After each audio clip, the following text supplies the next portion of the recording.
Renault Zoe accounts for 1 in 5 European EV sales, and in this updated ZE50 battery form now goes further in its efforts to persuade supermini buyers of its all-electric virtues.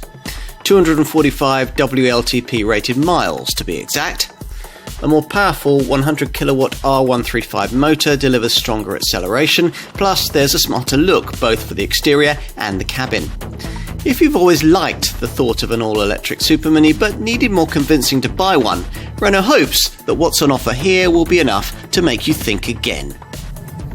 If you've tried an earlier version of this Zoe, as is quite possible, given it's been on sale for close to a decade, you should find that this much improved ZE50 battery version to be quite a lot more rapid, or at least you will if you get yourself one with the much improved 100 kilowatt R135 electric motor. The previous 80 kilowatt R110 motor still continues on lower down the range, and in the LCV version of this model, the Zoe van too. In preferable R135 form though, this Zoe feels a properly modern, sprightly EV, making 30 miles an hour in 3.6 seconds, while 60 is crested in 9.5 seconds, and a plump 245 Nm torque figure ensures that this Renault can now hold its own in faster traffic in a way that previous versions struggled to do.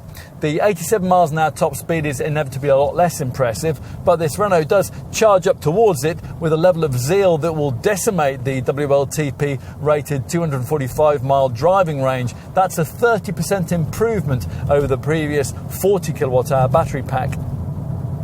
You can maximise frugality by regularly activating the provided eco meter, and that restricts throttle output, and by selecting the extra B setting now provided for the single-speed auto gearbox. That maximises regenerative energy harvesting, enhancing engine braking so much that you'll hardly ever need to use the brake.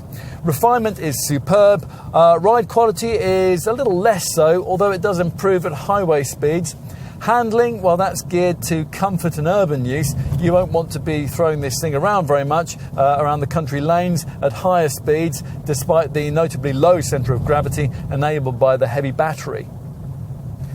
Charging from the 7 kilowatt wall box that Renault includes in the price of the car takes 9 hours and 25 minutes, which would set you back around £7 on most household electricity tariffs. To give you some perspective on that, a typical petrol-powered supermini of the same size would use £27 worth of fuel to cover this Zoe's 245-mile operating range. A typical 22 kilowatt public charging point would charge the car in 3 hours. If you specify this car with the 50 kilowatt onboard DC charger, you'll be able to use one of the DC 50 kilowatt quick charge public points now springing up on major routes, in which case an 80% charge from empty would take just an hour and 10 minutes. Other running cost benefits, well, those are common to all compact EVs, so in running one of these, you'll be exempt from the London congestion charge and also from the ultra-low emission zone charge. Plus, you won't pay any VED road tax, and company car users will incur zero benefit-in-kind taxation in year 1 of ownership.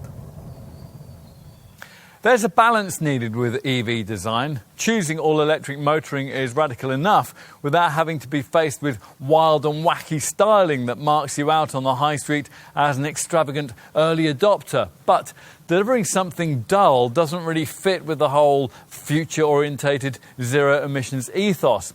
Renault has already tried both approaches with the extreme Twizy urban runabout and the uber-conservative Fluence ZE, but with this Zoe, they managed to get the approach just right back in 2012, rejecting futuristic early design sketches in favour of a smart and very stylish look penned by Spanish designer Jean Semeriva.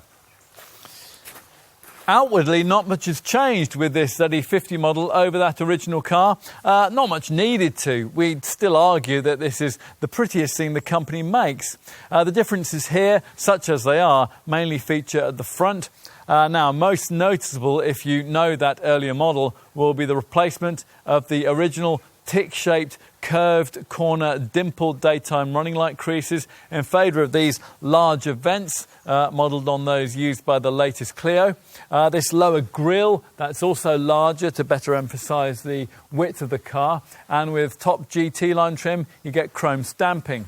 And the headlamps there, freshly framed by Renault's signature C-shaped daytime running lights, and they now feature full LED beams offering 75% more light. The familiar big central Renault badge, which now gets a 3D finish, continues to double as a charging port, and it flips open to reveal both the Type 2 AC plug and, where fitted, the connector for this revised model's new 50 kilowatt DC fast charger. So it looks the part outside. Let's activate this hands-free key card and check out what it's like indoors.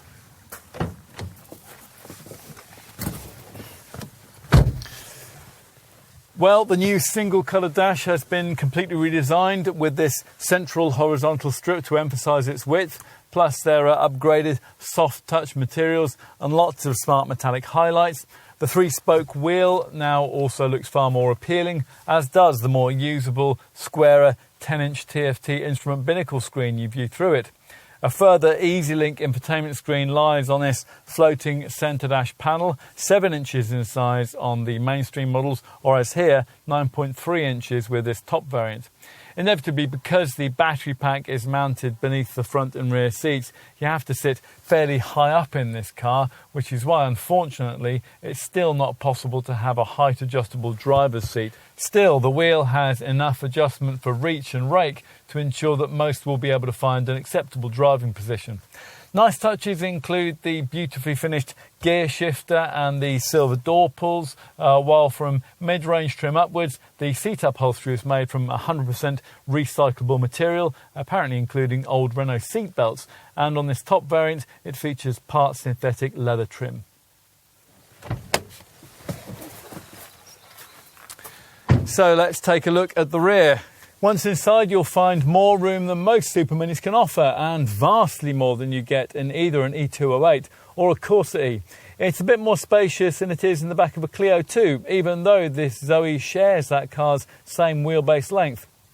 Look up and you'll find that headroom's excellent too, at which point you might notice that the ceiling panel here has been imprinted with a circuit diagram to go with the whole electrified theme.